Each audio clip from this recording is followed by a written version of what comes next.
Hello po, bunso.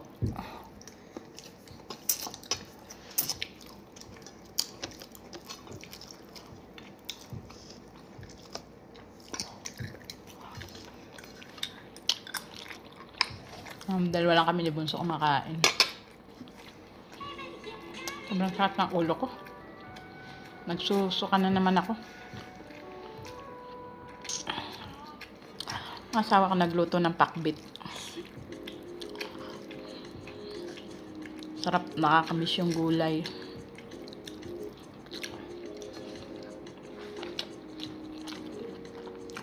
Dahil sa malang gulay, nagtanim na pala ako ng meron na akong okra. Ay, ano ba yun? Yeah, magtatanim din ako ng okra at saka yung kangkong. Sobrang mahal.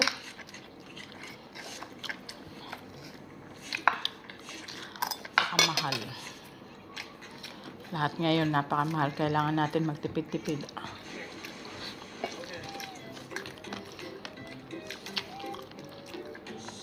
Ang mga susunod na araw baka magtanim ako ng pichay. Bunso nalalaglag na. Ngayon si bunso kumain. Mushroom.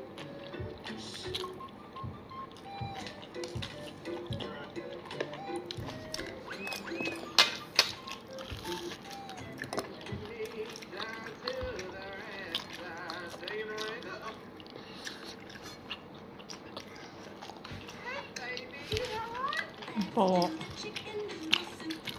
Bye-bye po.